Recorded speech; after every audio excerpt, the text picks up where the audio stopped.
feel-good breakfast show.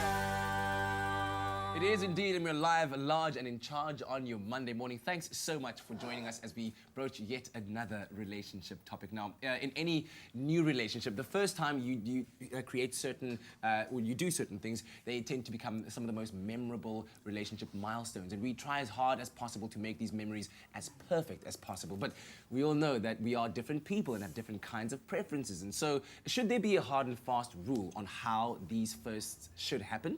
Well, are you and your partner perhaps struggling with certain relationship first? When is the best time to do these things for the first time? Well, our relationship expert, Dr. Eve, is here to engage with your questions and comments. So please do feel free to give us a call. Our number is 021 430 9881. Dr. Eve, I'm very excited about today's topic. Are you? I am. 'Cause you know what, why is it that certain firsts become, essentially relationship milestones? Yeah.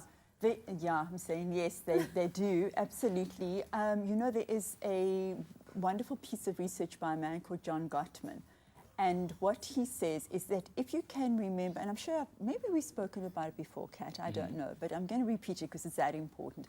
If you can remember the first time when you met somebody, what that person was wearing and what you were doing, that's going to be able to futuristically be able to predict how long you're going to stay together. So those things are very, very important, and people remember them. So when you meet somebody, or those first few tweets or WhatsApp that you send to each other, those things really are important. So you want to be thinking about it, because if you don't, that means that you're kind of unconscious and you're not really present that first time, and people are going to say, well, do you remember what I wore the first time? Do you remember what drink we had the first time, or where we went to on our first date? And if you don't remember, that's going to say this person really isn't conscious and isn't present, and it's going to be very bad for predicting a future together, because you're not really going to have a future together. Do you know how many people right now just spilled coffee all over themselves? Because I don't remember.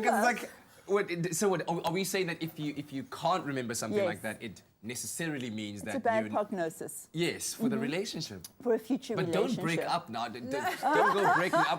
Because I was feeling very worried now. I think it's very sweet when someone can recall what you wore on that day, or perhaps something you said and you're like, oh my goodness, I forgot about that. Okay. But they paid attention. But like in my therapy room, one of the things I will ask couples, do you remember where you met?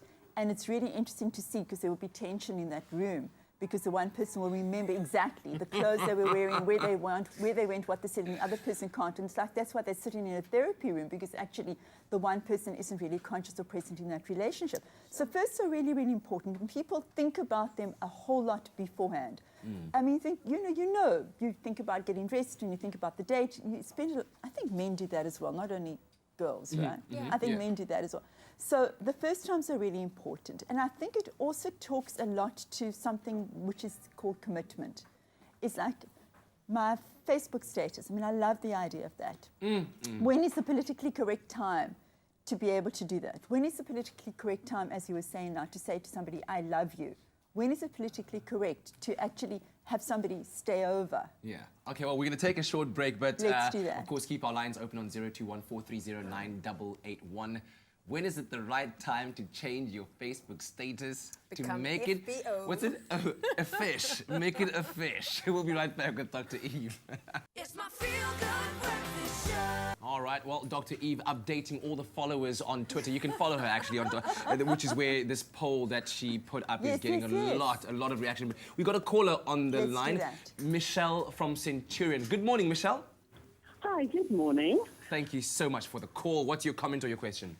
All right, what Dr. Eve said is so true. I met a 20-year-old boy 17 years ago at my local pub, and I can tell you right down to the colour shoes he was wearing: a blue and white check shirt, cream chinos, and black pair of shoes. We've been together 17 years since that day. We've been married 15 years this coming December. We have a 3-month-old baby girl, and it's true. When it's the right person, there's something that sticks. Okay, so question that I have for you. When was the first time that you said, I love you? Or who was it who said it the first time? Because that's kind of sticky for people. Well, I'm a hopeless romantic, so I think I was the first one that said it. But what's interesting was, knowing that it's the right person often fills you with a lot of fear.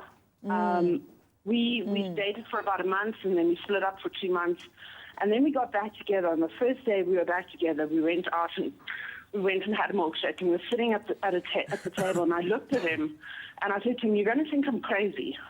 I said, "But I'm the girl you're going to marry." And he proposed to me just over 9 months later. Oh my word! That is just yes, girl. When you know, you know. Yeah, When but I you mean, know, and you do. kinda And you know what? scary. I ran from it initially, but I knew he was the one, and it wasn't hearts and flowers and fireworks. I felt like I'd come home. Oh my word! Oh, I That's mean, absolutely the question beautiful. before we let it go is, was it reciprocated? Did you, I mean, what do you say? Because this is a big thing that we're talking about right today. When you say to somebody, "I love you," and then there's this like pregnant pause of, "Oh my goodness, what's this person going to say?" Was there reciprocity? Did he like say, "I love you too," or "Thank you," or silence? Well, he looked at me and said, "I love you too." We knew. Sure, We knew. As okay. young as we were, we Low knew. risk, low risk. Thank you Please for sharing that. write a book. I want to read that love story, and thank you so much for sharing it with us. Wow. Have a good day. Wow, Thank you. thank you so much. Wow, so I guess, but the question that I wanted to ask when I heard Michelle's story now is that, so should you be that bold then, as to launch yourself into it like that? So if you Yeah. feel that way about your partner, then say, "You're the woman I'm gonna marry one day," and then like test that, have that be like a relationship test. If she bolts Don't the other freak way, me out. you know, then well.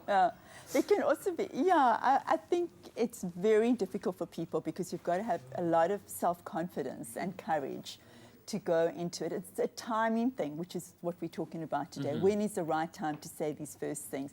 And it's a timing thing. If you're going to go in too quickly, too soon, this is going to just bomb out. And also, it may be a little suspicious. If you've just met somebody, I'm hearing Michelle's story, but there seems to be like a feeling, I was going to say soul feeling over there. But if you meet somebody, especially when you get online and you go straight into, "Hey babe," or, you know, "Really, my darling," it's like, what? That's the red flag. That's the red flag. And then straight away all the hearts come, and then straight away all this love stuff come. You haven't met the person yet. It's like that's, you know, you've got to much just too like soon. exactly so. At Too least much that's too how soon. I feel about it. Absolutely too much too soon. But I would like to hear from people who have taken a risk. Yeah. Taken a risk and said the "I love you," or change the Facebook post in some way, your status, to let somebody know this is where we're at. Please call us. Our number is 021 430 9881. It's my feel good breakfast show. Welcome back to your Feel Good Breakfast show on this Monday morning. Dr. Eve is in the house. We're talking about relationship first, because first I was afraid, I was petrified. I'm trying to keep it Lighthearted. hopeful. We were talking during the ad break, Dr. Eve, about the first time that is Yes. appropriate to have a sleepover. A sleepover. It sounds so cute when you say it that way, I right? know. Come Bring with your your sleeping onesie. bag. Hello. Like, just don't pack too much, though. Just pack one set of clothes. Okay, when is the right time to have the first sleepover? You know what? I don't think there is a right time. I think that people, unfortunately, well, let me take a step back. When you're sober, when you're not stoned, when you're fully present, when you can give consent, why are you laughing at me? Dr. Eve is just throwing the entire kitchen sink at it. Yeah, I would like people to be conscious because I'm obviously so for sexual health and for safer sex. And we know that when there isn't any sobriety, there is less chance of you going to use a condom and practicing safer sex. Yeah, And yeah. also, I always am concerned around the emotional health of people. So is there going to be regret? Is there something that you really are thinking about beforehand? I would love for people to be able to talk about these things beforehand and feel safe and there's least risk and to go ahead and do it. But that's not the way first times usually happen. First times usually happen where people just are in the moment, are lustful, and go for it. And then the next morning or that same night, they leave and then they think about it and think, was this a good decision? And was I sober enough to have made a good choice? And was this person consenting to the whole thing? That's like the worst case scenario. I guess your best case scenario is when people feel that they really are attracted and they're attached and there is a sense of reciprocity. We both mutually, consensually, you know, I focus on consent so much, consensually want to be doing this. But don't let it mean, it can't, unfortunately today, that this is a commitment. And back in my day, back in the day, that was a big thing. This was a big first. If you really were intimate with somebody for the first time, that meant, okay, we're in a relationship now, we're it. Doesn't work like that anymore. Okay. Well, Dr. Eve, we have a caller on the Yes. line. We have Quinton from Germiston. Are you there? Yes, I'm here. How are you? Good morning. I'm well, thank you. What's your comment or question for Dr. Eve? Well, look, I just want to basically have a comment about the love at first sight thing. I was in a really messed up relationship about a year ago. We broke up, whatever, and then I met this lady by the name of Shannon. Basically, we were together for 2 weeks. We said we love each other. The following day, we decided to actually get a place together. And I'd say about a month and a half later, we're in our place, and I'm ready to propose to her. Wow, that's amazing. And look, I know it's very soon. I know the doctor's going to give it. What a, Did that call just drop? what a time! I have a bad reputation. Please can we get Quinton back on the line? We're gonna try and get him back on the line. But Dr. Eve, what is your comment on that? So, I promise, Quentin, I'm not going to give it to you. oh wow. I love that people are actually learning and giving me that reputation, giving me that name, because people are thinking a little bit about it, but also it shows the uniqueness that everybody has such an individualized experience around it. Yeah. No, you definitely don't know each other, but yes, maybe that's kind of okay for you as well. Well, we're going to try and Right. get Quinton back on Yes. the line and hopefully get the Yes. rest of his story. So keep on giving us a call on 0214309881. I want to talk about this before we go. Go, at go. the end, not now, just posing the Oh, question that okay. is it a good idea to suspend the idea of the first time having sex? So like putting it off for as long as possible. Think about that. We'll be right back with Dr. Okay. Eve. It's my feel-good breakfast show.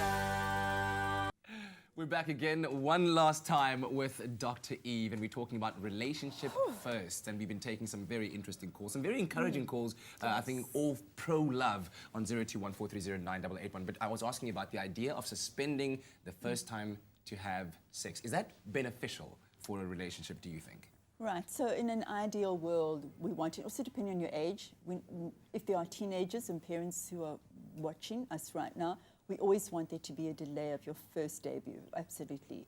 When you get into a situation with somebody, I think the important thing is critically in that moment, can I think about, is this going to be something I'm wanting to take a risk on, or is this something which is just pleasure-driven?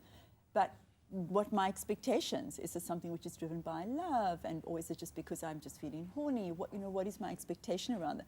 But there isn't any rule. I don't think there should be a rule about this is the first time, because a lot of women have been taught to play that game, like let me delay as long as possible because I'm going to get more of a guarantee of a commitment from this person. That doesn't work either. So you want to be good with yourself, because there's a lot of feeling of regret afterwards. Why did I give in? I don't want people to be feeling that way. Be in the moment and then feel, does this feel right? I am taking an independent decision that this is good for me. And that's good enough. Okay. Well, Dr. Eve, I Yes. also wanted to ask you in terms of, we live in a time where social media plays a very big role in everyone's lives. When is there a right time to introduce someone? Do you start posting immediately? What's your take on that? Yeah, I think just you kind of got to go slowly. Sometimes people post out of revenge or to show others that, I'm not a loser, I do have somebody like that. I really think you've got to be very elegant about the way that you work your relationship in real life before you put it into social media, because it can be such bad comebacks and you can feel so embarrassed and humiliated afterwards when after a week or a few days it just isn't working. So it shouldn't be the purpose of you having something called a relationship that you can just change your Facebook status and feel, okay, people are seeing me as not being a loser because I've got somebody in my life. I wouldn't expose straight away. I would keep it private. I think it's safer. I think it's safer. You think it's safer? But what Yeah. about if I think that pressure that might be exerted from a partner who says that in order for me to feel secure, I need you to post. I would get rid of that person. Yo! Yo. Pressure. Pressure. Red flag. Why is that a red flag? Because how can somebody put pressure on you to have to change this relationship status or else? Already for me, there's a sense of control and domination. No, I wouldn't want to be with that person. All right. Well, Dr. Eve, it's been very enlightening, very interesting indeed. Thank you so much to all of our Thank callers who you. contributed those great Absolutely. stories. And of course, we'll do it again next week. As always, Dr. Eve, thanks, babe. Thank you.